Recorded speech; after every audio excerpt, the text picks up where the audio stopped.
প্রায় ২১ মাস চলছে এই সেই ২০২৪-এর ৪ অগাস্টে দেশি বিদেশি ষড়যন্ত্রের যে পরিবর্তনটি হয়েছে, তার যারা দায়িত্ব নিয়েছিল তারা কি করেছে সেটা জাতি আজকে জানতে পেরেছে, এবং তারা যে দেশের চেয়ে নিজের স্বার্থ উদ্ধারের জন্য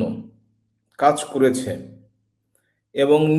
নিজেরা বিভিন্ন প্রকার অপকর্ম, দুর্নীতি, অন্যায়, মানবাধিকার লঙ্ঘন থেকে শুরু করে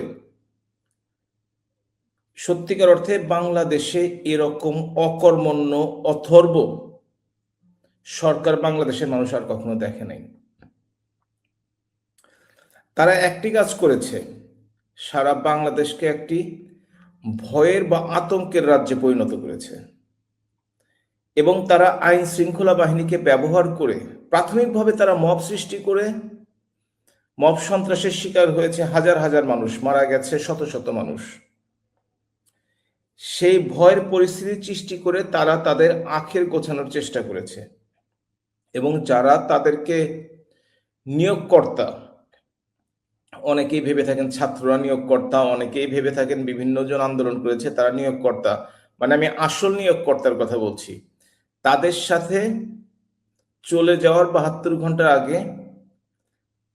বাংলাদেশের স্বার্থকে এবং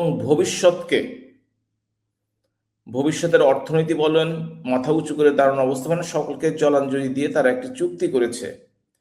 যে চুক্তির জন্য আজকে শুনছিলাম যে 14টা বোয়িং কেনা হবে, শেষ পর্যন্ত $৮০ লক্ষ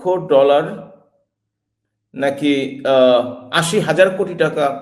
বাংলাদেশকে শোধ করতে হবে। তো এটা বাংলাদেশ